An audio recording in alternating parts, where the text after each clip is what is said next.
Chapter 15. The next evening, Alex sat at the table between Cherish and Tanner. Mrs. Summers had finished her shift at the diner and invited them all over for lasagna. Sarah and Jen were busy telling everyone about the upcoming dance at school. They were excited about dress colors and the fact that the dance was girls' choice. "Who are you asking?" Mrs. Summers asked her daughter. "Oh, Mom," Cherish replied, rolling her eyes. "You know I'm not going." "You don't like dances?" Alex asked. Tanner and Josh burst out laughing. "Shut up," Cherish scolded with a smile. "She wouldn't be caught dead at a dance," Tanner said. "I really think you'd like it if you tried," Jen said, giving her a big smile. "It couldn't hurt." "It could," Cherish answered shortly. "I've got a biology test to study for. And a midterm in AP chemistry. I want to get into a good college."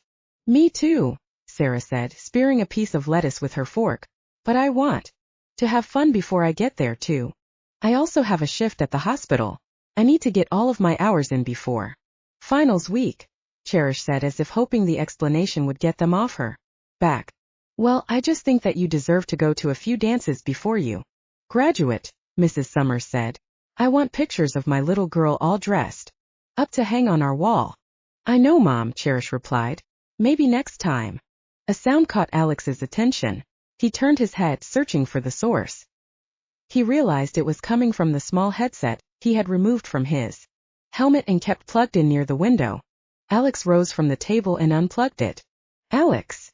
Trent called, his voice frantic. "Alex, are you there? Alex, I need you." "Trent, what's going on?" Alex asked. "Oh, thank goodness," Trent breathed. "Alex, we're under attack." Alex's heart skipped a beat. "What? By whom?"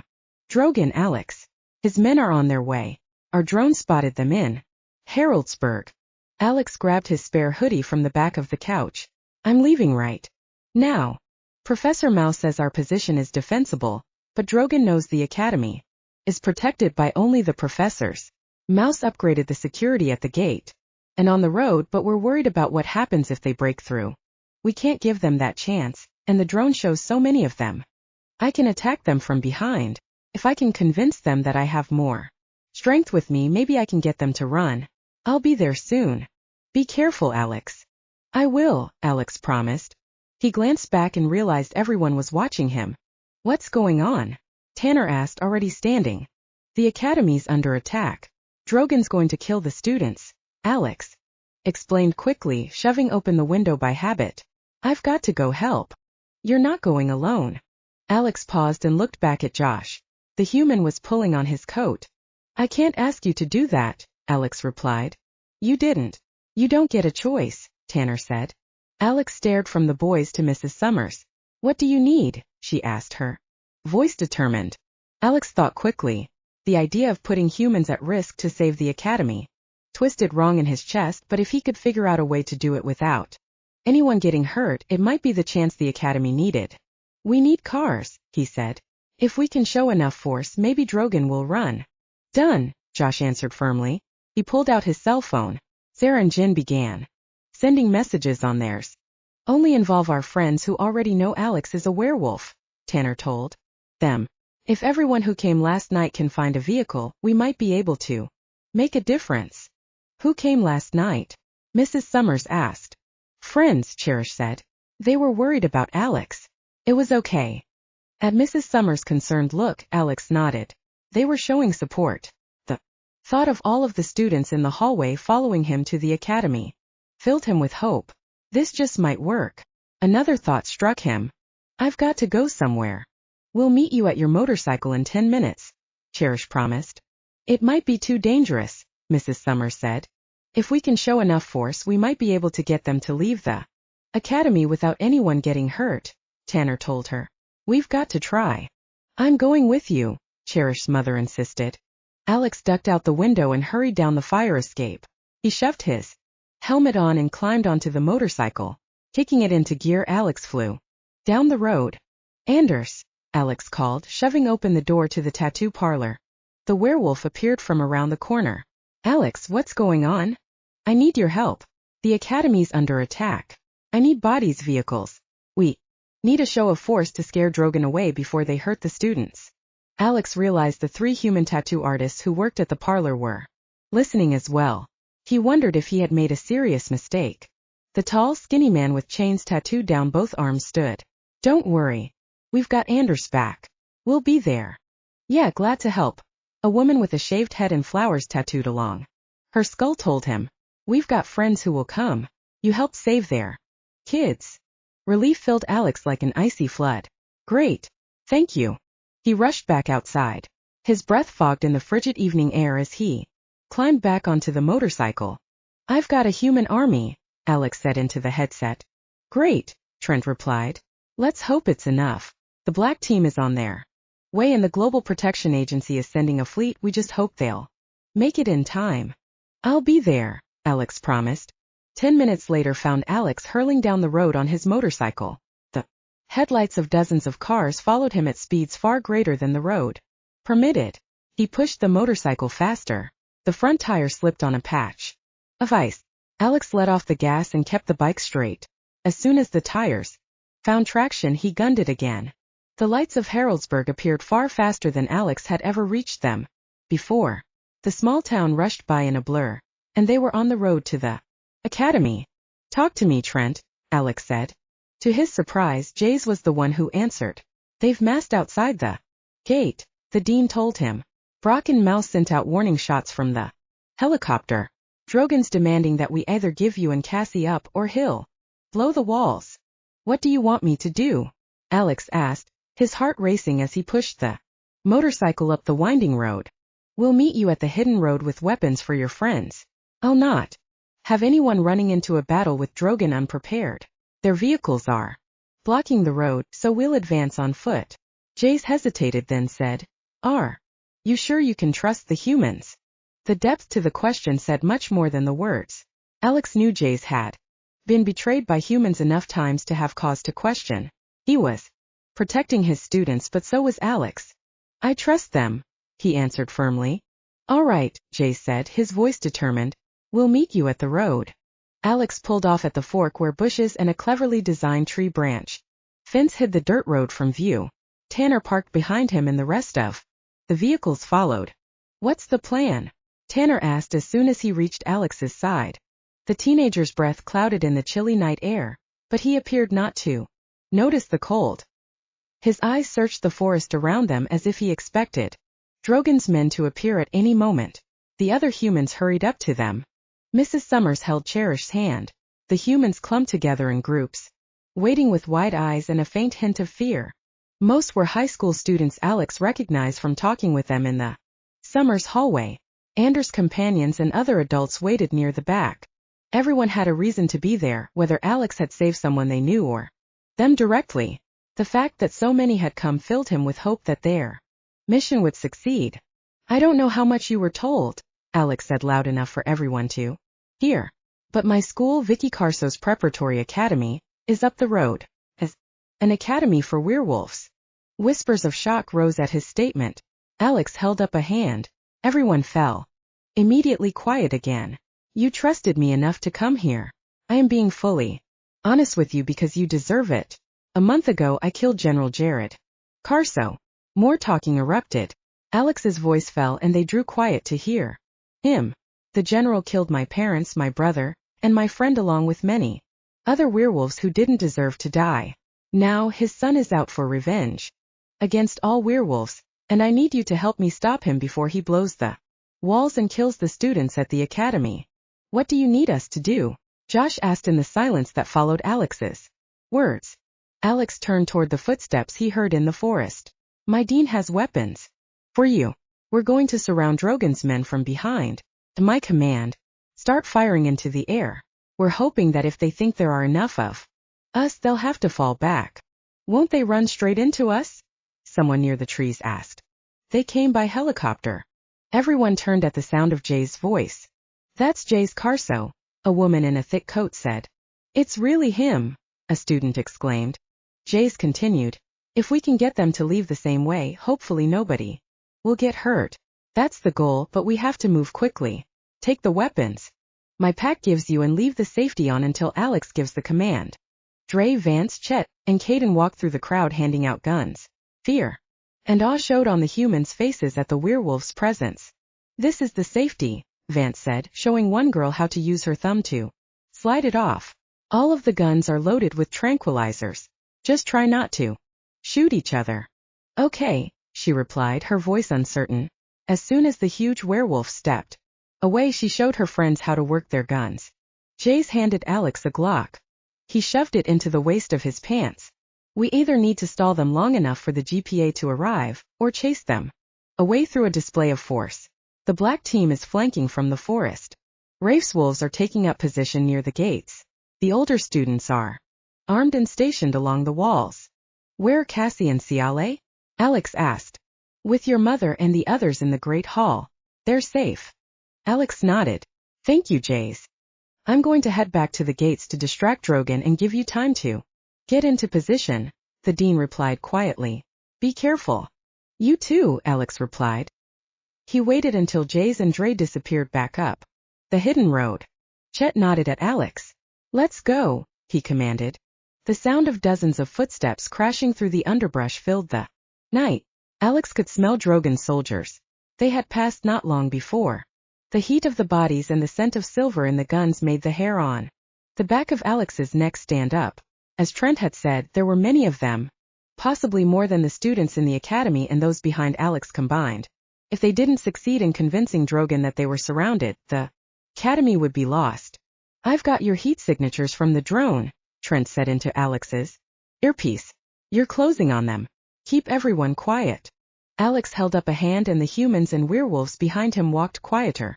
Tanner held Sarah's hand and Josh walked with Jen. All of the humans reached around them, touching trees and bushes for guidance. He wondered how much courage it took to walk through the forest without being able to see. It made him appreciate his werewolf abilities and respect the humans who followed him that much more. "Hold," Trent said.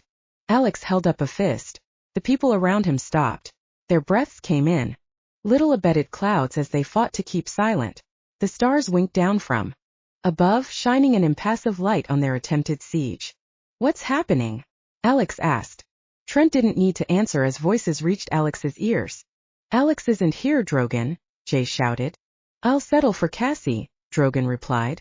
The sound of his half-brother's voice set Alex's teeth on edge. Took all of his self-control to keep from phasing and attacking the extremist leader right then. Only the reminder of the lives that hung in the balance around him kept him in place. "You aren't getting past these walls no matter how many men you bring," Jace countered. "Go home while your soldiers still have their lives. Give me Cassie and I'll let your precious werewolf students live," Drogon said. "Come on, Jay's cousin, are you willing to sacrifice an entire school for a single person? All of these students have sacrificed enough. Your war is antiquated, Drogon. Werewolves and humans can learn to live in peace. We've done so before and we'll do it again." "Get over your prejudice," the dean said. "Prejudice?"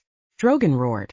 "Was it prejudice that made my brother Alex tear the heart out of my father's chest?" Shocked whispers rose around Alex. He willed his heartbeat to remain steady. "It was prejudice that drove your father to kill his parents and brother," Jace replied. "Unless we learn to live in peace, the killing will continue on both sides." "Then let's hope we never learn to live in peace," Drogon replied in a low growl. "Say goodbye to your precious academy, Jace." "Drogon, you're surrounded," Jace said loud enough that the humans behind Alex could hear. Drogon scoffed. "Surrounded by your kids? Whelps with guns. Am I supposed to be afraid?" "Surrounded by soldiers," Jace replied. At Alex's motion, the humans and werewolves around him shot their guns into the air. Alex took careful aim for the location his ears told him Drogon was at. He squeezed the trigger, careful not to jerk the gun back as he did so. Swearing erupted from the place Drogon stood. A grin of triumph spread across Alex's face. On impulse, he put his hands to his mouth and howled. Suddenly, howls erupted all over the forest. Alex heard the voices of Rafe's wild wolf pack. The werewolf students from behind the academy walls lifted their voices as well. To Alex's surprise, voice roses behind him as the humans who had come to help him save the students joined in the cry. The entire forest echoed with the calls of the wolves.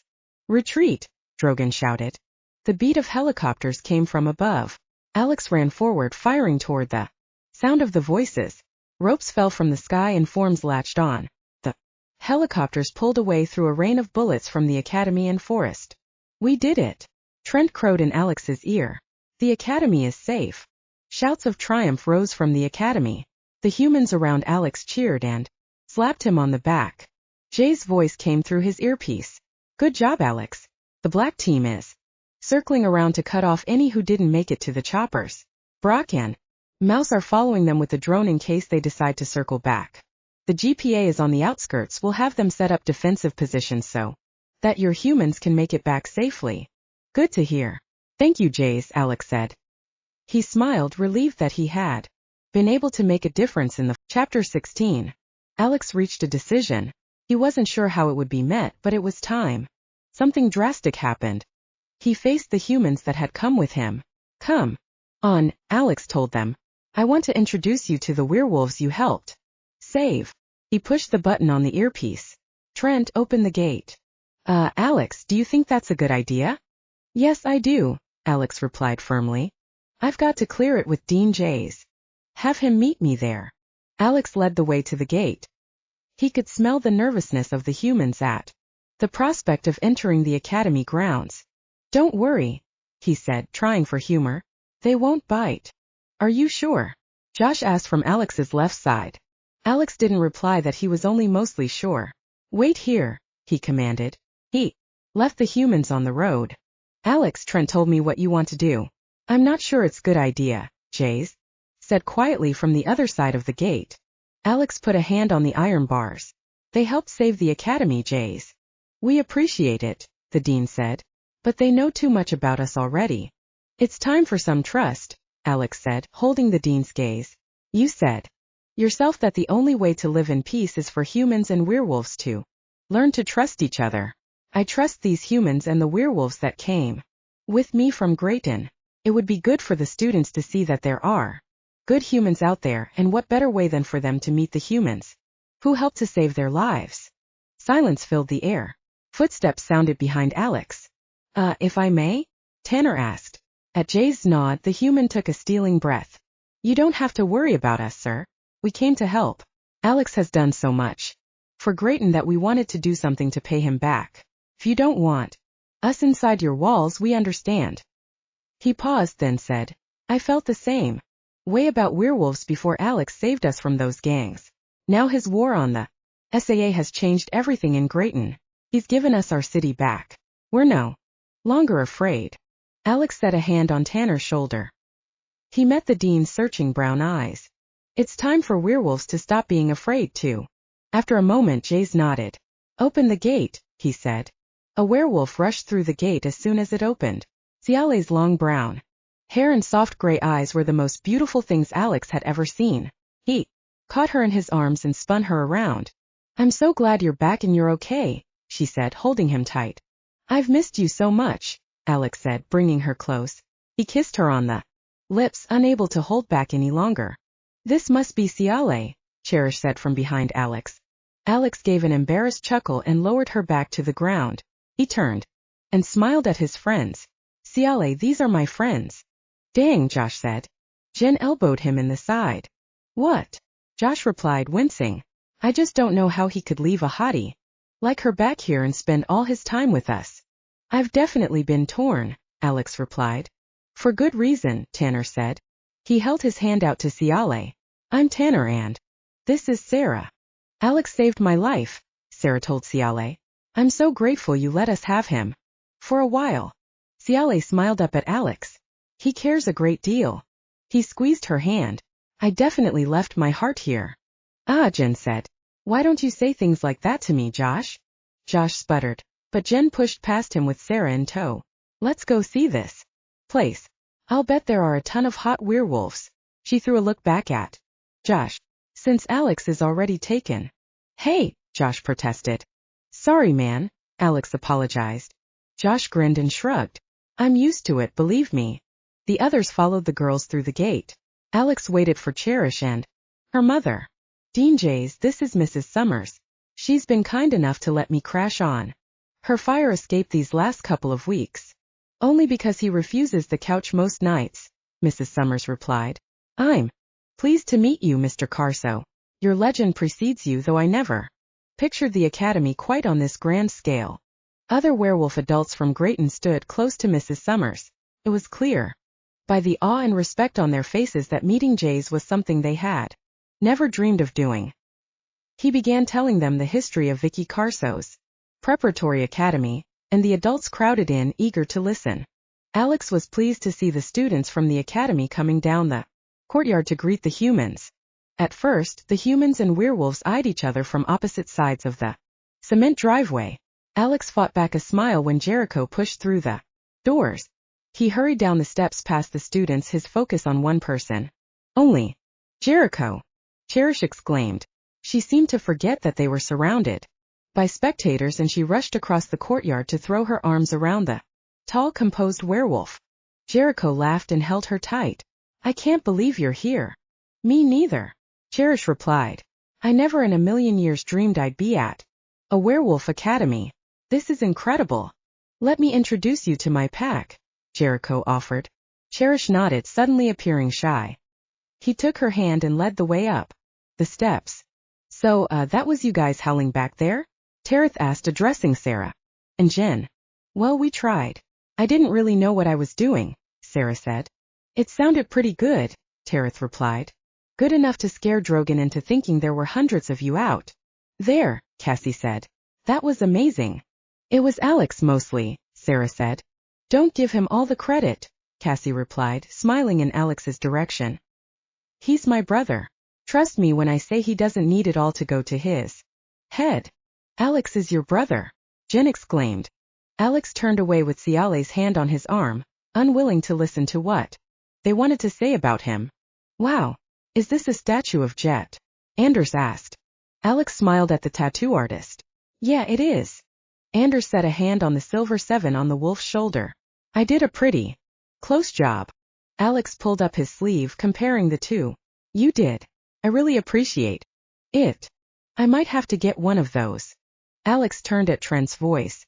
Something about seeing the werewolf who had been his lifeline between Grayton and the academy filled him with relief.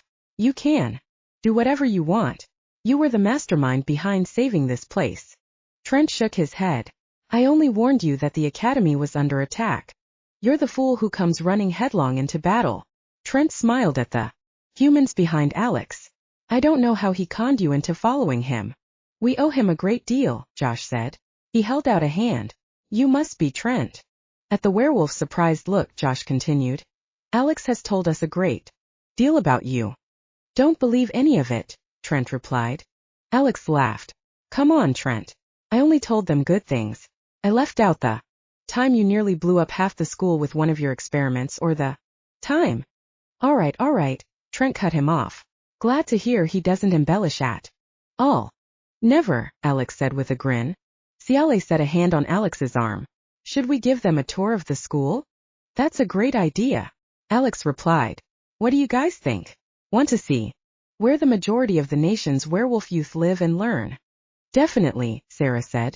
Alex, a voice roared, cutting through the commotion in the courtyard. Apprehension flooded through Alex. He stepped in front of Ciale and the others, shielding them from Boris. Leave him alone, Boris. He just got here, Trent said, stepping in the Alpha's path. Boris threw the little werewolf to the side as though he weighed less than a leaf. Alex clenched his fists in fury at seeing his friend treated that way. Boris, not right now, Jay said, his voice commanding. I demand a rank duel, Boris growled.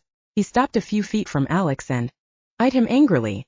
Oh no, Ciale whispered. Alex's chest tightened. A rank duel was the one thing the professors couldn't stand in the way of. Just like in life outside the academy, if one werewolf challenged another for position, no other werewolf was allowed to interfere. What's going on? Tanner asked quietly. Alex has to fight him, Tareth whispered, or else he'll lose any standing he has in the academy. You're a coward, Alex. You let my sister die and you were too afraid to show up at her funeral, Boris spat. You're a disgrace to this school. Alex gritted his teeth. He wanted to fight back to defend himself, but he knew Boris was lashing out, trying to find a way to ease the pain of losing his sister. Alex was the obvious target. He wondered how long he could stand Turn tail and run, Alex, Torin said, walking down the stairs. Take the coward's way out again. Torin, this fight is between Alex and Boris, Jace replied with steel in his voice. It was obvious the dean didn't want the rank duel, but he was unable to stop it. It's a good thing Boris got to him first then, Torin replied, his lips twisted in a sneer. Why is that? Trent asked, brushing the dirt from his knees. He already beat you once. Talking flooded the courtyard at the news. Alex had hoped to keep that quiet, but he couldn't blame his friend for trying to defend him. Is that true? Boris asked, rounding on the lifer Alpha. Well, yeah, Torin finally admitted. But it wasn't a fair fight. Greys don't beat Alphas, Tareth whispered to Alex's human friends. It just doesn't happen. What if it does? Jin asked. I don't know, Tareth replied, her voice tight. It wasn't fair in that you attacked Alex after he had been injected with silver and just defeated the general and most of his army, Trent replied. Trent! Alex tried to quiet him with a shake of his head. No, Alex. They deserve to know the truth, Trent replied. You beat Torin in more than a fair fight. If anything, Torin was the one with the upper hand and you still won. Is that true? Jace asked. Torin looked like he wanted to lie to the dean, but he finally lowered his gaze. Yes, it is. Boris shook his head. It doesn't matter. This is between me and Alex. He let my sister die. Now it's his turn to pay. Chapter 17. Trent and the others ushered the humans back, clearing the center of the courtyard for Alex and Boris. I didn't let her die, Alex said quietly, circling the Alpha. She's not here, is she? Boris demanded. You failed her, Alex. You let her down. Alex pushed away the emotions that rose at the Alpha's words. He tried to tell himself that Boris was just behaving as a brother would. He wanted to blame anyone. The hardest part was telling himself that he didn't deserve. Did you even fight for her, Alex? Boris asked. Yes, Alex said quietly. What was that? Boris pressed. After everything he had been through, Alex's temper snapped. Yes, I fought for her. He advanced on the Alpha. Surprised, Boris fell back a few steps. I tore the general's army apart trying to get to her. I killed 100 of them with my bare hands. Alex followed Boris across the courtyard. When I made it to the door and found her in the snow, she was already gone. Alex swallowed, pushing down the knot that formed in his throat at the memory. They shot her in the head. Boris, I couldn't do anything to save her. I know I failed her. He clenched his hands into fists again. I feel the guilt every day I'm still alive and she's buried in the ground. Boris held up his hands. Take it easy, Alex. I didn't know. Alex couldn't think past his thundering heart. Skipped a beat then. Another. His rage was blinding, consuming his thoughts, filling him with memories of Cleo's still body, the way the snow melted from the heat of the blood that surrounded her, the sight of snowflakes landing on her skin and melting until her body chilled to the point that they no longer melted. You challenged me to a rank duel, so fight me, Alex growled in a voice he no longer recognized. Boris advanced on him. The Alpha threw a left, then a right. Alex dodged the left and caught the right with his elbow. He turned inward, using his momentum to throw Boris off balance. Alex spun in a tight circle and kicked, connecting with Boris's cheekbone. The Alpha staggered backwards, holding his face. Alex dove at him, driving the Alpha onto his back on the ground. Alex landed 2 punches before Boris threw him off. He jumped back, dodging the Alpha's kick at his stomach, and leaped forward in time to grab Boris's leg before he could reset. Alex threw himself to the side, keeping a tight grip on the Alpha's knee. Boris was flung over Alex to the cement. Alex landed on the Alpha's back and locked an arm around his neck. Boris tried to elbow him in the side, but Alex ignored the pain. He drove his knee into the Alpha's back and pulled up, bending the Alpha's spine. Boris claws at Alex's arm, struggling to breathe. Say it, Alex demanded. Say you give up. I give up, Boris sputtered. Alex held him for a moment longer. When he let the Alpha go, Boris fell to the ground, gasping for air. Alex stood slowly. His limbs shook with adrenaline. He tried to make sense of what had just happened. He had beaten an Alpha, and hadn't morphed to do so.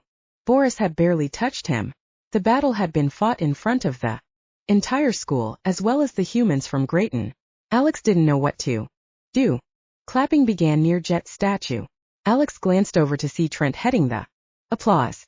Soon the entire courtyard was clapping and cheering, the humans included. Alex met Jay's gaze. The dean gave an approving nod, his expression questioning. Alex lifted his shoulders in a small shrug. He couldn't explain what had happened if he tried. That was amazing, Trent said, patting Alex on the back as the rest of the werewolves closed in. Talk about putting Boris in his place. I didn't want to, Alex replied.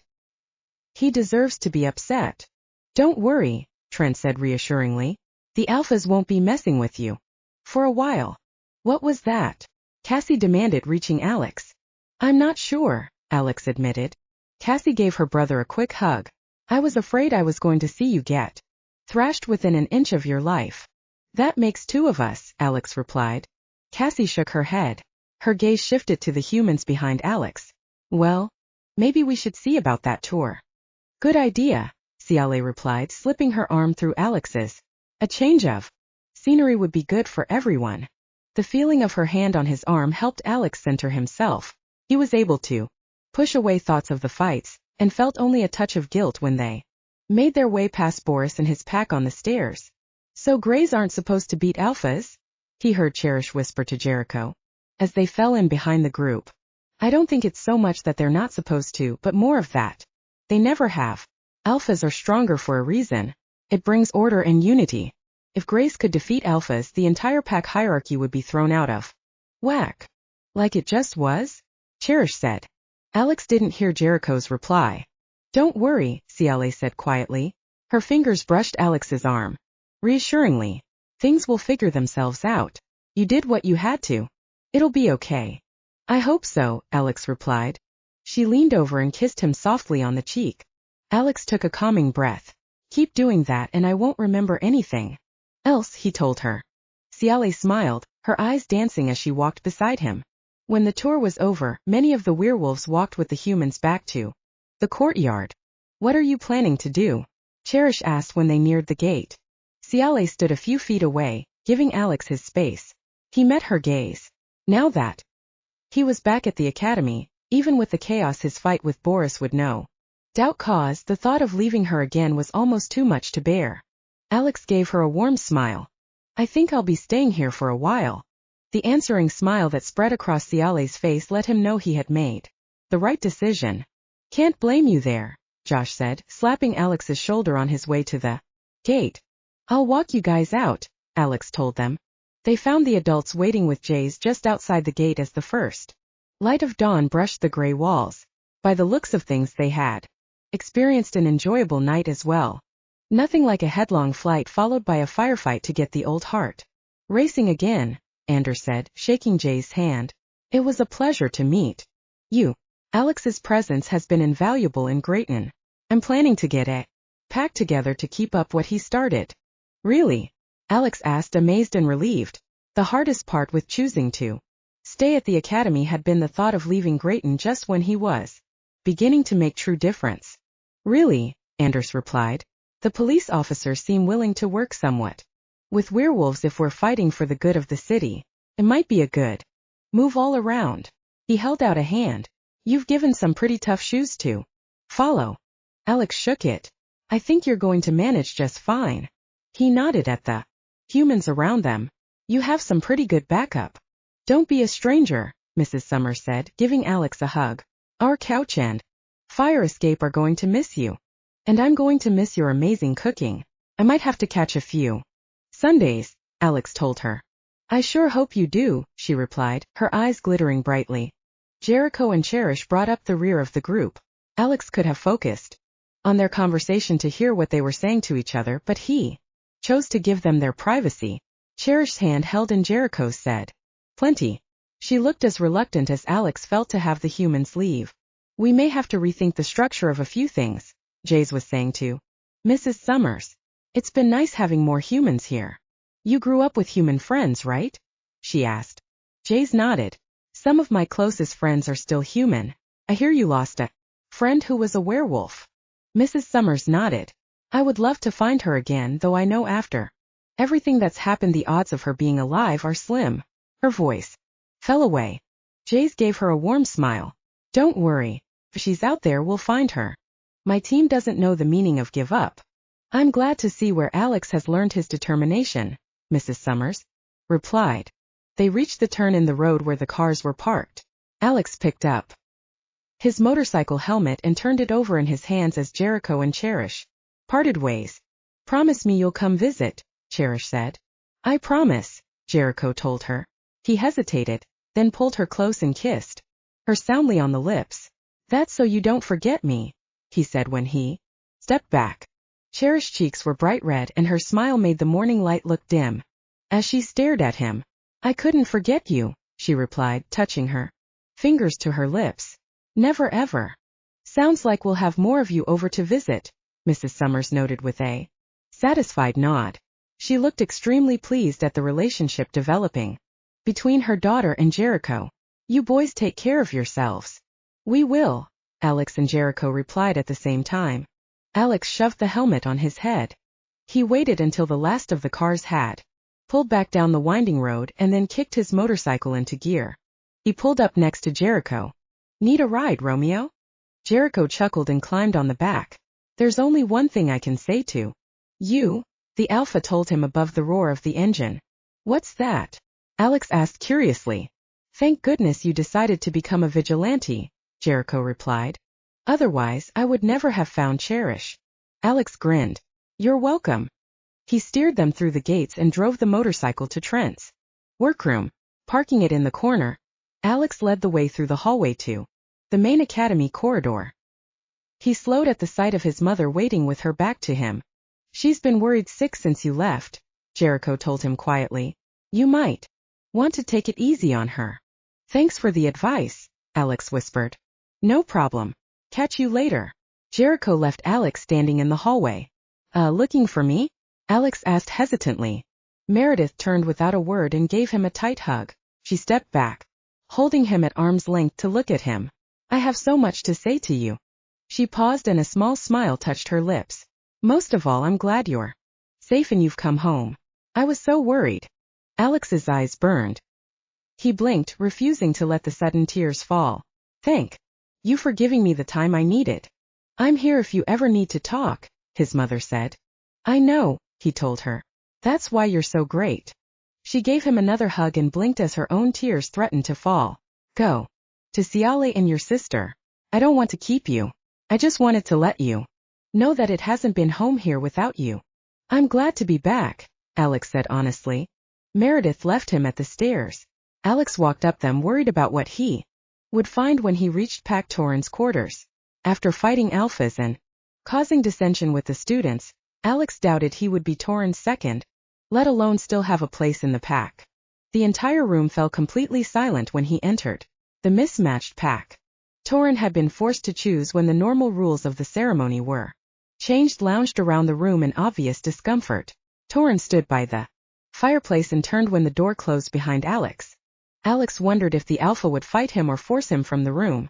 After beating both Torren and Boris, Alex had no idea where he stood. He might be cast away from all of them, shunned. No Grey had ever beaten an Alpha.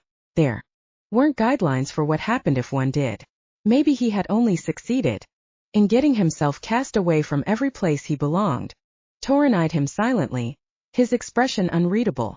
The toilets are dirty, the Alpha finally said, his voice level. As much as Alex hated cleaning toilets, the words were as much of an acceptance as he was going to get from the Alpha. He nodded with a feeling of relief. I'll take care of it. He turned away. Alex. He paused, hesitation making his heart stutter. As my second, you can assign the duty to someone else, Torren concluded quietly. Alex fought back a smile. It's okay. I've been gone a while. I should pay my dues. He swore he saw the faintest smile in return from the lifer Alpha. Chapter 18. Alex was surprised to see Jace and Ciale standing at the door to Pac Torrens' quarters later that night. Ready to go back to Grayton? The dean asked as soon as they were together in the hall. Alex stared at him. Go back? Do they need me? He met Ciale's gaze. Are you okay with this? I'm going with you, she replied. Alex's eyebrows rose. Okay. Now I'm really confused. Jace chuckled and steered him down the stairs. Let's just say that we have a surprise for someone you care about. Curious. Alex followed the dean to the wolf den Ciale walked at his side with a wide smile on her face. As soon as they entered the wolf den, Brock spun around in his chair below the monitors. Alex was a bit surprised that the human didn't have any food. Then he realized Brock had a lollipop stick protruding from the side of his mouth. Are we good to go? Jace asked.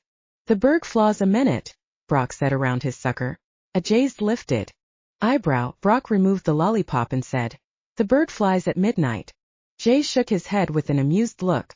I have no idea what that means. Trent would know, Brock replied.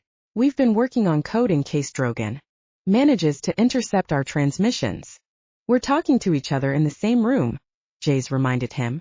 Oh yeah, Brock said. Well, in that case, yes. Everything's a go. That would have been easier to say, Jace told his friend. But so much less fun, Brock replied before sticking the lollipop back in his mouth. Jace led the way to the helicopter. Still unsure what was happening, Alex climbed inside only to stare at Trent in the pilot seat. Now I'm sure I'm either dreaming or caught in some alternate reality where I'm about to die, Alex said. Trent grinned at him. The dean says it wouldn't hurt to have a backup pilot. Luckily, I'm available. Should I be worried? Ciale asked. Time will tell, Professor Mouse said from the other seat. Trent patted the small werewolf on the shoulder. We'll survive this. I'll be convinced of that when we arrive back home, Mouse told him. You're going to enjoy it, Trent said, putting on his headset. I highly doubt that, Mouse replied, doing the same. Alex and Ciale pulled on their headsets also. As the rotor started up, Alex asked into the mouthpiece, Is anyone going to tell me why we're going back to Grayton? Jace finally took pity on him. Remember the friend Ashley Summers asked us to find? Anticipation rushed through Alex. You found her, he guessed. Jace nodded with a smile. We're picking her up on our way to Grayton. She is very excited to see Ashley again, and we thought surprising her would be a great idea. It's going to be so neat, Ciale said, slipping her hand into Alex's. Thank you for letting me come along. We're happy to have you with us, Jace told her. Alex knew how much finding JC meant to Mrs. Summers. They had lost contact during their senior year in high school, and though Mrs. Summers had looked for her, she had been unable to get back in touch with her dear friend. Hearing that JC was just as excited meant they were in for a great reunion. Alex lifted his arm and Ciale leaned against him. He sat back in the seat, content to enjoy what was proving to be one of the most relaxing flights in a helicopter, given that the destination was neither life-threatening nor escaping a life-threatening situation. When they landed an hour later, Alex took back his earlier thought. The landing was high stress, with Mouse trying to tell Trent how to land and Trent attempting to figure out a way to make it more efficient. In the end, everyone was glad when the struts hit the ground. A woman hurried across the lawn of the school where they had landed. Dean Carso. Jennifer Stauffer, it's a pleasure to meet you, Jace said, shaking her offered hand. This is Alex and Ciale. They are students from our academy and good friends of Ashley and Cherish Summers. They wanted to accompany us on the trip. Jennifer gave Alex a hug. At his surprised look, she said, I hear you are too. Thanks for getting us back together. I've missed Ashley for years but had to go into hiding with my family when the alphas were getting killed. Luckily my dad and brother escaped the hunt, but I never could find Ashley again. Her smile was filled with enthusiasm. I'm so excited to see her after all this time. Jace helped her into the helicopter. She sat on the edge of her seat. I've never been in one of these before, she yelled into her headset as Trent prepared to take off. Alex winced at the volume of her voice through his earpiece. It's okay. We have a good pilot. Thanks, Trent said as he maneuvered the helicopter off the ground much more smoothly than he had landed it. It's exciting, Jennifer said at a much lower volume this time. You all act so used to it. Alex nodded. We travel a lot. I guess you could say it's a hobby. Mouse let out a rare laugh from his seat next to Trent. Jace gave Jennifer an understanding smile. Alex is a part of my rescue team. I guess you do get used to flying in one of these after a dozen or so missions. Isn't he young to be going on missions with you? She asked. I've heard About the types of things Jay's Carso's team has to do. Jays gave Alex an assessing look. Normally yes, but his experience has increased his maturity a great deal. He's a valuable asset. Jennifer smiled at Alex. I'm glad to hear it. The more werewolves can help each other out, the better for the entire race.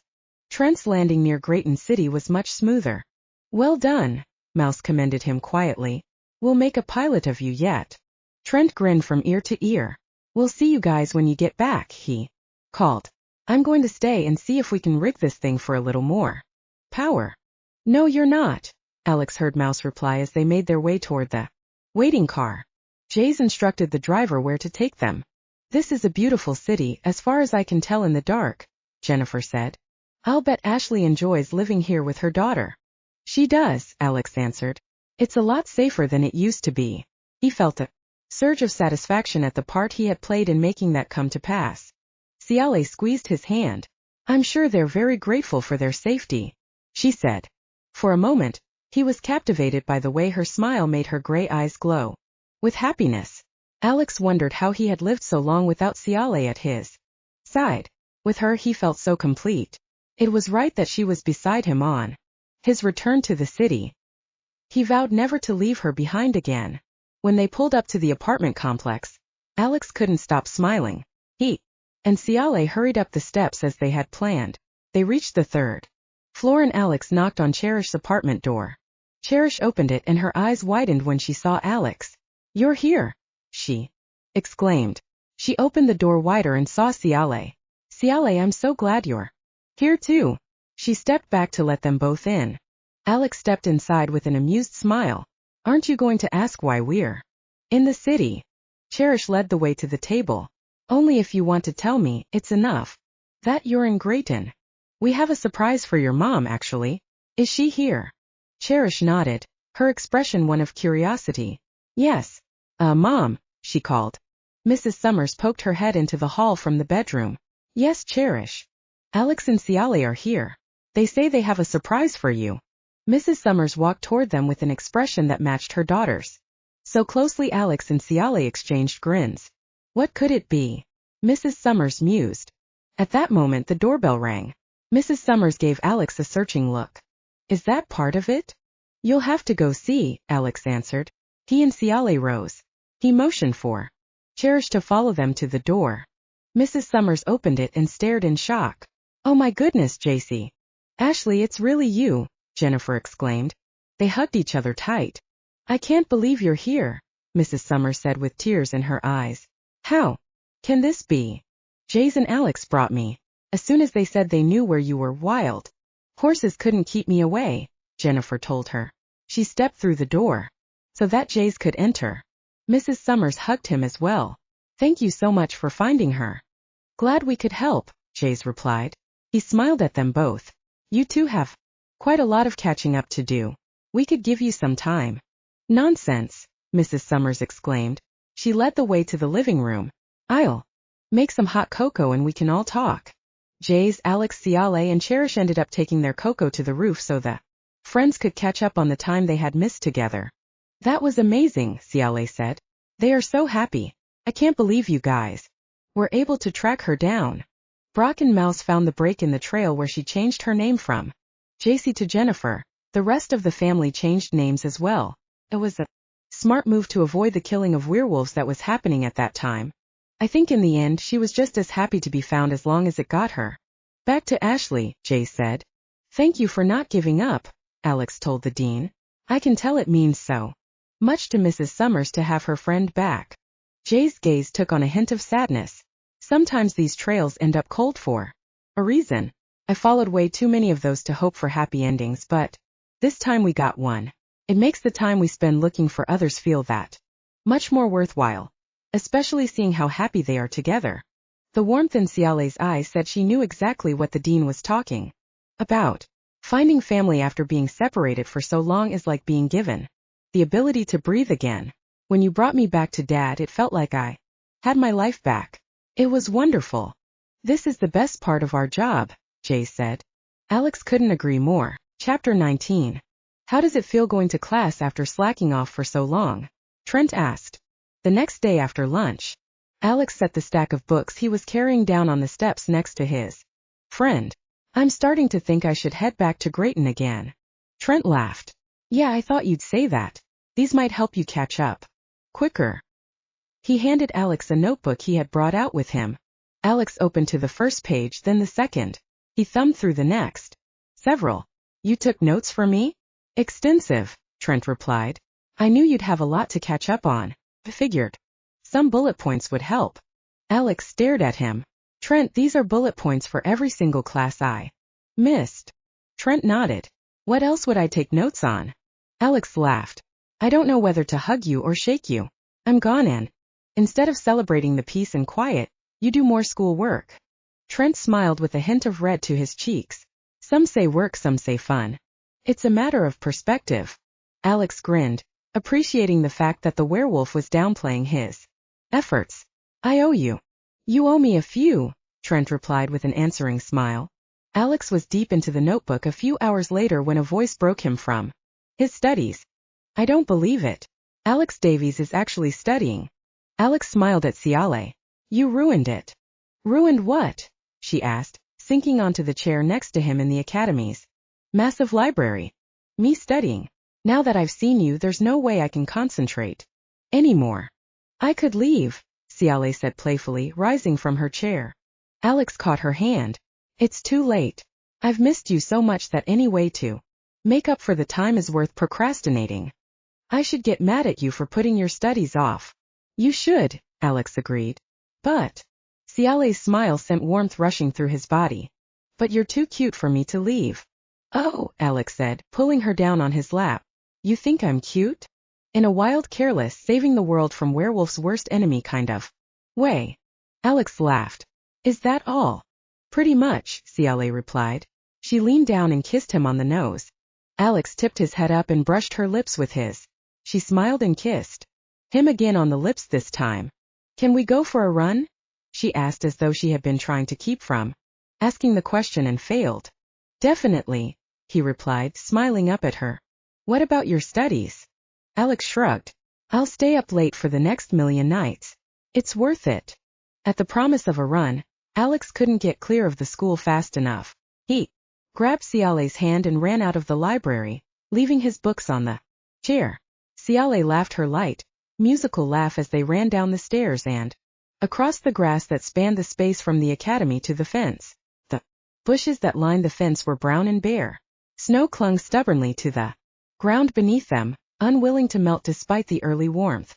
I'll bet I can phase faster than you, Alex said, running behind the closest tree. You're on, Ciale replied with a laugh. Alex threw his shirt off and phased. He thought he was pretty quick, but when he patted from behind the tree, Ciale was already waiting. Her wolfish grin faded as she looked at him. Alex felt suddenly self-conscious when she closed the space between them, her gaze on his fur. After a moment, she gave a quiet huff, tipping her head to indicate that he should follow her. Alex trailed behind her quietly, wondering at her sudden change of mood. The scent of pine needles decomposing in the snowy shadows, the sharp aroma of sap from trees that had split in the cold, and the green scent of buds from bushes that gave in to the early spring warmth filled his nose. He loved the gray of dusk that clung to the trees and brought out the sharp edges of his wolven eyesight. Ciale led him to the lake. Alex thought she wanted to swim, but when he stepped into the shallows, she barked, walking around the edge of the water. He followed her to a place where the last light of day still lingered, bathing the rocks and water in its soft glow. She nodded toward the water. Alex crossed to the rock where she stood and looked down. He studied the lake, searching for fish or anything else that had caught her attention. Ciale gave a soft huff of wolf laughter. She indicated the water again. This time she stood beside him, staring down.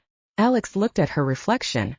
He loved the way her eyes reflected the light, glowing as though they were made of stars. His gaze shifted and his heart slowed. Alex realized what had caught her attention. The wolf that stared back at him wasn't the same wolf who had left the academy at Cleo's death. The silver 7 stood out in sharp contrast against the dark fur of his left shoulder. But that's not what held his gaze. Before, when he phased, his fur had been a solid coat of gray. Now Alex's Face, shoulders, and chest were a tangle of black and dark gray fur. His blue eyes stared back at him, deep and tormented. He had never heard of a wolf's fur changing color. He didn't know what it meant. Only alphas were supposed to have black fur. The implications were more than he wanted to think about. Alex shook himself and turned away from the water. He snorted and Ciale licked his face. At his stare she pranced away, dancing around like a frolicking puppy. Alex couldn't help the urge to laugh. He snorted and nipped at her, then took off through the forest. A few seconds later an answering nip caught his shoulder and it was Ciale's turn to run. Alex was still laughing by the time he phased and pulled his clothes back on. I got you that last time, Ciale insisted. No you didn't, Alex argued. You missed completely. He stepped out from the tree to see Ciale with her shirt tangled as she tried to pull it down over her head. He paused, half torn between ducking back behind the tree to give her privacy, or helping her, which would also let her know that he had seen her. Alex crossed the few steps between them silently and reached up. Ciale froze at the touch of his fingers on her arm. Let me help you, he said softly. He worked her right hand free of the white sweater. His fingers lingered as he pulled the soft wool down over her arm. His voice was gentle when he said, You've definitely made a mess of this. He stepped around behind her. She trembled when the backs of his fingers brushed the skin of her right shoulder blade. He could see the scars on her back from her time captive as one of the extremists' experiments. Alex traced a long scar that ran from the base of her shoulder to her mid-back. Alex, Ciale said, her voice uncertain. He heard it in her tone. She hated her scars, she was ashamed of them, even though he had held her in the body pit and knew of the torture she had endured. She had hid them from him for so long. You never have to hide from me, Ciale, he whispered. Her head hung, but she didn't shy away from him.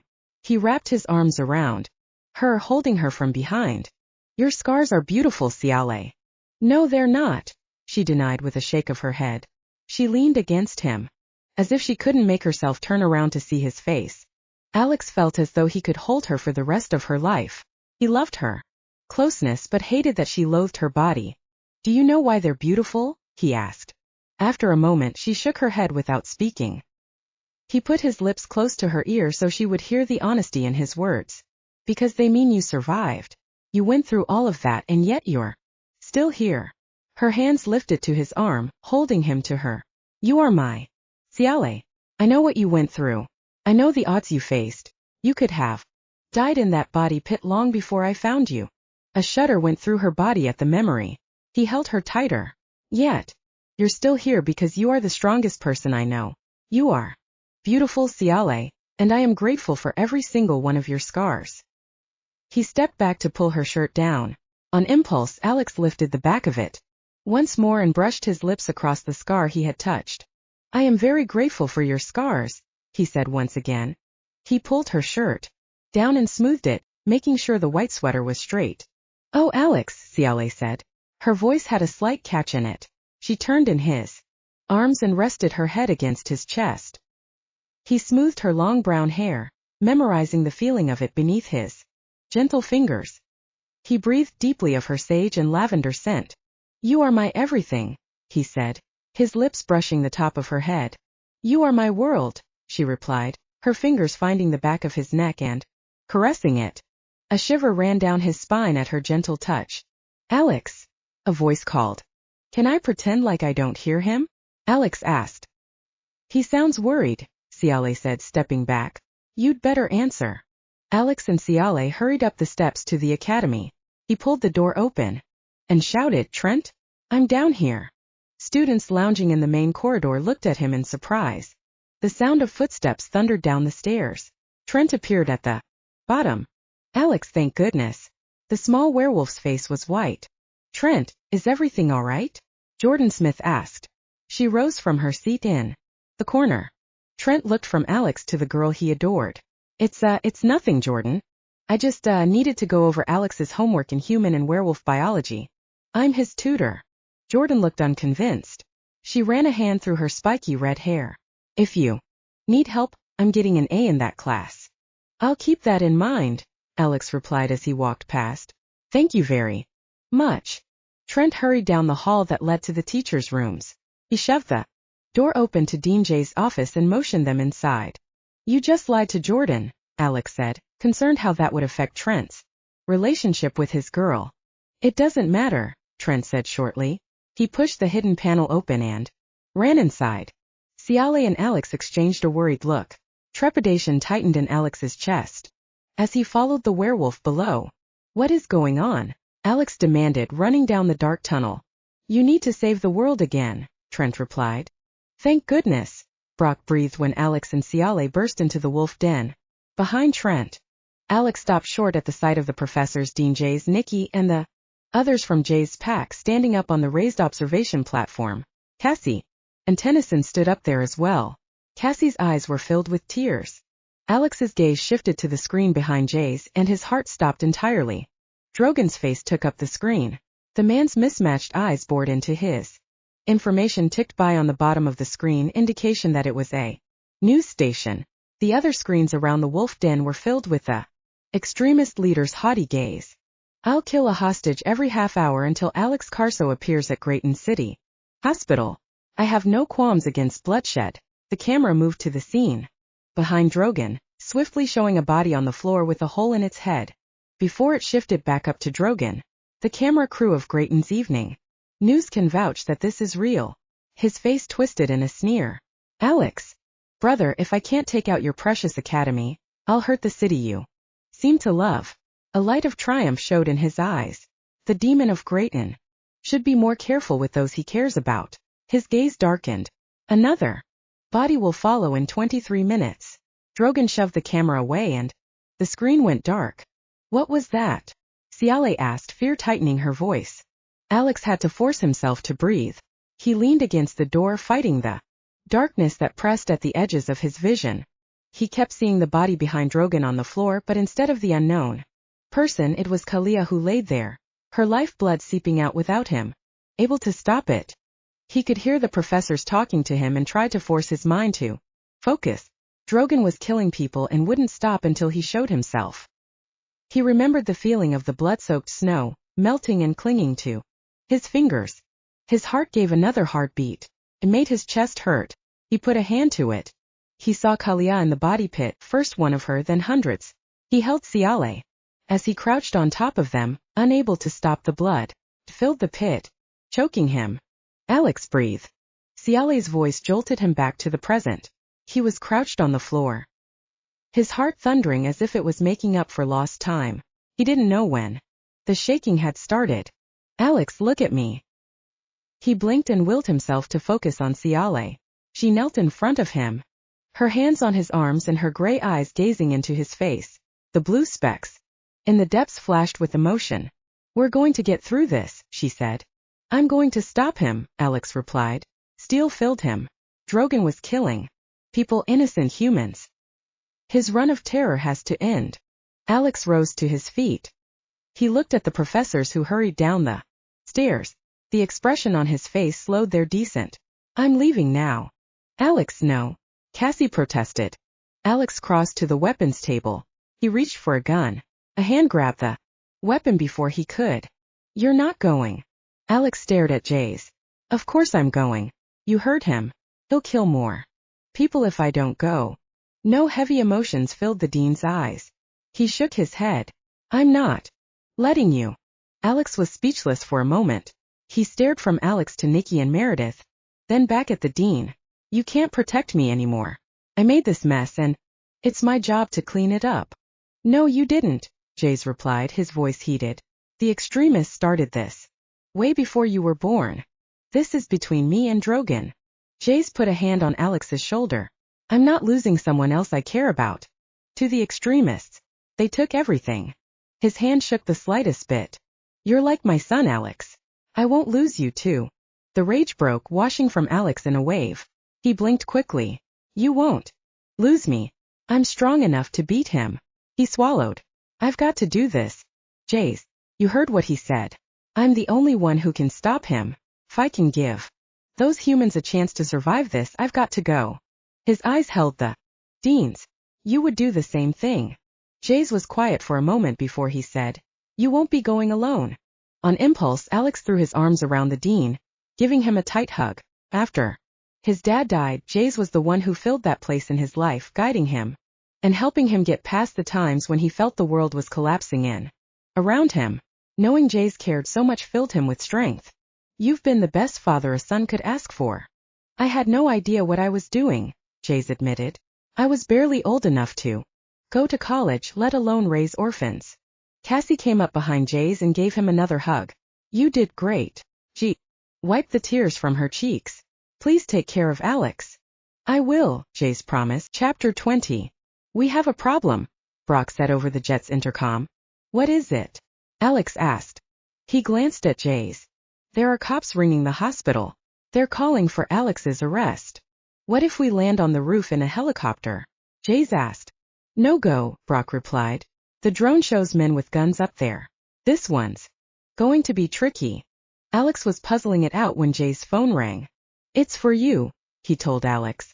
Trent put the call through. When Alex answered, the crying on the other end of the line pierced his heart. Mrs. Summers? He asked. Yes, Alex, she replied, her voice shaky. You've got to do something. What's going on? Cherish is in the hospital. She was doing volunteer hours for her major when Drogon took over. I'll get her out, Alex promised. His thoughts raced. I might need your help. Anything, Mrs. Summers said. 20 minutes later found them in Cherish's apartment.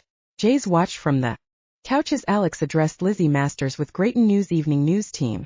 You're sure this is a good idea? Mrs. Summers asked. It's the only thing I can think of. If the cops will let me in, I can help Cherish and the others. If they arrest me on sight, nobody's getting out of that hospital alive. Lizzie nodded. Let's do this. She looked at Alex. This is airing live, so anything you say will be raw and unedited. Make it count. At her motion, the light on the camera turned on. I am Lizzie Masters and I'm here with Grayton's most wanted individual, the Demon of Grayton, Alex Davies. She looked at him. Alex, as you know, citizens at Grayton City Hospital are currently being held in a hostage situation by Drogon Carso, the extremist wanted for murder of both werewolves and humans during the werewolf genocide. I understand that you are the one responsible for taking his father down. Alex hadn't expected Lizzie to take the questioning in that direction. He steeled himself and nodded. I am. When it was clear he wasn't going to say anything else on the matter, Lizzie smiled. Well, you did the world a service on that one. Now his son Drogon is calling for you to give yourself up in trade for the citizens he is holding hostage at the hospital. I'll do it gladly, Alex told her. Drogon is cruel and without mercy. He'll kill people without a second thought. The sooner I can get in there, the better for all involved. Which is why we're here, Lizzie continued, looking at the camera. The hard-working police officers of Grayton are also calling for Alex's arrest. His fear is that if they arrest him, Drogon will continue to kill those within the hospital. Alex has a solution he hopes will work with all parties. Alex. Alex turned his gaze to the camera. Being what I am is illegal. I'm a werewolf, so just being born was a death sentence. But I have proven this last month in Grayton that werewolves don't have to be the enemy. We lived in peace once before and we can do so again. I am the Grayton City vigilante. I care about humans and I would say that sets me apart from other werewolves, but it doesn't. Where I come from, humans and werewolves coexist. It used to happen in this nation before the genocide. And it happens even now. Your best friend, your neighbor, he smiled. Or your tattoo artist might be a werewolf and you don't know it because they've chosen to live in peace. Werewolves want normal lives without having to hide what we are. He let out a breath. I didn't start this war with the extremists, but Drogon is threatening people in this city, a city I care about very much. I have bled to protect these streets. All I'm asking for is a chance to step up and defend you one more time. I'm 17 years old and I am willing to trade my life to free your loved ones. Drogon is crazy enough to kill every person in that hospital if you don't let me through. He kept his voice steady, his gaze on the camera. Please give me a chance. I'll be there in 10 minutes. You can arrest me on the spot or you can let me go into the hospital where I can fight to make a difference. Officers of Grayton, it's in your hands. At Lizzie's nod, the red light turned off. That's a wrap, the cameraman said. Think that will work? Mrs. Summers asked. Lizzie lifted her skinny shoulders in a shrug. I guess we'll know in 10 minutes. She touched Alex's arm. You're very brave. Her eyebrows drew together. Thanks to you, my niece is home safe. I'm glad I could help, Alex told her. She hesitated a moment, then caught him up in a hug. Thank goodness for werewolves, she said. She stepped back and smoothed the front of her black dress, straightening the gold belt around her waist. Her cell phone rang. The station is getting swamped with calls, she told them. Is that a good thing? Alex asked. My station is forwarding them on to the police station. There are a lot of citizens hoping to see their loved ones safe. Hopefully that will give us the edge we need. Good, Jay said, rising from the couch. He walked with Alex over to the window. You sure you want to do this? He asked quietly so the humans didn't overhear. Without a doubt. Drogon will be out for blood, the dean warned him. A family member wanting to kill me? That's nothing new. Alex forced a smile. Besides, we have some business to catch up on. Jace nodded. Fine, but remember we'll be following the tracking chip Trent. Put in your sleeve. Got it. We're going to break through the back doors and fight our way up. You won't be alone with Drogon for long. Alex gave a true smile this time. I got it, Jace. I'll be okay. I'm not so sure. Alex knew the truth that lay behind the dean's fears. I'll try to come back. We won't be far behind you.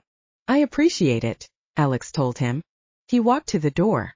Jace, the camera crew, Lizzie Masters, and Mrs. Summers followed a short distance behind. Alex walked 2 blocks and turned the corner. Police cars lined the road, barring the way for traffic to reach the hospital. People thronged the streets, anxious to find out what was happening inside the hospital. There were more people than Alex had ever seen on the road and sidewalks. It was mass chaos as the humans tried to get to their loved ones trapped inside. The bristly forms of heavily armed officers made an intimidating wall between Alex and his destination. Alex glanced back at Jace. The dean stood at the corner with the humans, his expression calm. Alex took strength from the dean's trust. He filled his chest, then let the air out slowly. His shoes crunched on the asphalt as he made his way along the road. It's the werewolf, someone called. It's Alex, others shouted. The crowd fell to the sides, making a path for Alex. The officers who had been watching the hospital turned their attention to the lone teenager walking down the middle of the road toward them. His heart slowed as 100 guns aimed at him. Let him through, a voice called. Let the demon through, another yelled. Others took up the cry. Soon, hundreds of voices were chanting the same thing. Alex stood between the throng of humans and the rows of police officers. The officers looked uncertain as to what they should do. Alex didn't know if he was about to be shot or arrested. Hold your fire. Alex recognized Officer Dune's voice. Don't hold your fire, another voice demanded. Take him down. He's unarmed, Officer Dune pointed out. He's a suspect. Get on the ground, the chief replied. Alex put all his attention on placing one foot in front of the other. When he reached the first row of officers, they fell back, clearing his path. This is ridiculous, the chief exclaimed. Tank, bring him down. The sound of a huge dog's paws eating up the ground thundered behind Alex. Alex waited until the last possible moment. He turned and let the wolf show. Through his eyes for a split second, the huge Mastiff Rottweiler mix pulled up short. His angry growl dropped to a confused whine.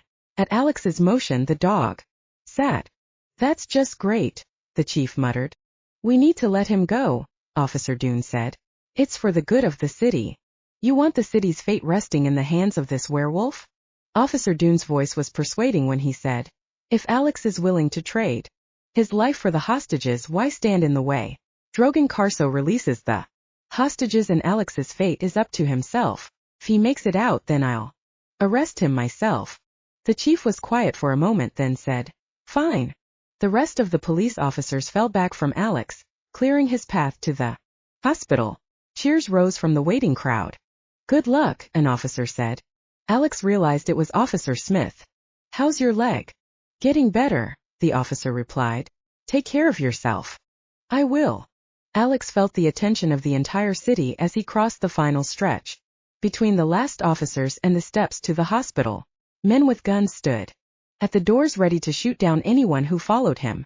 Let me in, Alex said, his voice firm. The man at the door pushed it open. Alex stepped inside. When the door shut, he could hear the hysteria that filled the hospital. Fear warred with the scent of antiseptics and blood as armed men with guns walked the halls. Alex glanced into the rooms they passed. Patients with worried expressions huddled on their beds. It was obvious Drogon hadn't taken the hospital without demonstrations of force. Alex wondered how many had died to create the sense of control the extremists held. They entered an elevator and one of his armed escorts pushed the button for the 4th floor. As the elevator rose, Alex fought back the urge to take down both men. Killing Drogon's guards before finding out the extremists' plan wouldn't help anyone. The impartial side of him noted that the thought of killing was coming a bit too easily. He shoved the notion to the back of his mind with the conclusion that it wouldn't help anyone if he developed a soft heart now. The doors slid open. Brother, Drogon said from the middle of the room.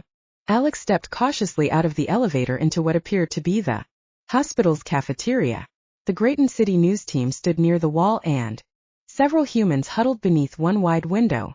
Alex realized with a start that one of them was Cherish. Alex, she said, her voice tight with fright. Drogon looked from Cherish to Alex. You know each other. Alex shook his head quickly, but it was too late. Let's get things rolling, Drogon continued with a humorless smile.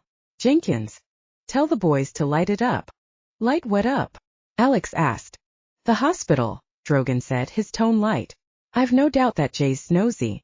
Pack refused to let you come here alone, so I figured I would give them something to occupy their time. You're going to burn down the hospital? Alex replied. You can't do that. Drogon smiled. Watch me do it. Jenkins, a huge bald man with a thick ring through one ear, said into his cell phone. An explosion sounded below, followed by screams. Alex turned back to the elevator, intent on helping. You don't have time to play the hero, Drogon said, his voice deadly serious. At least down there. Alex turned around slowly. What do you mean? Drogon tipped his head. At the motion, Jenkins stalked to the group of humans huddled below the window. He grabbed a little girl from her mother's arms. The girl was about 5 years old. She cried and struggled to get away from the man. Her mother tried to get her back, but another of Drogon's men shoved her down. Fitting, isn't it? Drogon asked, his voice calm. I killed your parents, he winked. Or at least who you thought were your parents, and you killed my father. Some would call it karma, others fate, and some just a mere coincidence. He took a strand of the girl's blonde hair between his fingers. Do you know what I call it, Alex? Alex watched him silently, afraid that anything he said would cost the girl her life. Drogon smirked as if he guessed Alex's thoughts. His eyes narrowed. I call it payback. You've had yours, now it's my turn. He looked at the cameraman. Are you getting this? Why, yes, the cameraman replied, his free hand shaking as he aimed the camera at the extremist leader. Good, Drogon said. He shot the window above the humans' heads. Several screamed as glass rained down on them. My father was ambitious. One of his plans to show the animalistic nature of werewolves was to have the great Jays Carso, he said the name with a sneer, kill werewolves on national television, but Jays refused, even at the cost of his mother's life. Now, we're giving you the same choice. Alex's stomach twisted. What choice? Drogon flicked the little girl's hair out of his fingers. We're going to throw this child out the window. The girl's mother began to cry. She tried to reach her daughter, but a guard pressed a gun to her head. She collapsed sobbing to the floor. Can you smell their fear, Alex? Drogon asked, his voice low and filled with anticipation. He pointed a gun at Cherish's head. You have two choices. You know this girl. You can either stay here and I won't kill. His eyes narrowed and he looked at Cherish. Your name? She refused to give it to him. At her silence, Drogon slapped her hard across the mouth. Your name? He repeated in the same deadly calm tone. Cherish, she replied, tears in her eyes and a bright red mark growing on her cheek. Drogon continued as if he hadn't just assaulted her. You can stay here and I won't kill Cherish, or you can jump out the window in an attempt to save the child, in which case I might just shoot your friend. It's really a lose-lose. For someone so prone to heroics as you have shown to be. He sighed. I would recommend staying here to save the one you really can. No, Alex protested. Don't do it. He inched toward the window knowing Drogon wouldn't listen to him no matter what he said. Jenkins, Drogon said. The man threw the little girl out the window as easily as if he was tossing out a ball. Alex jumped out without hesitation.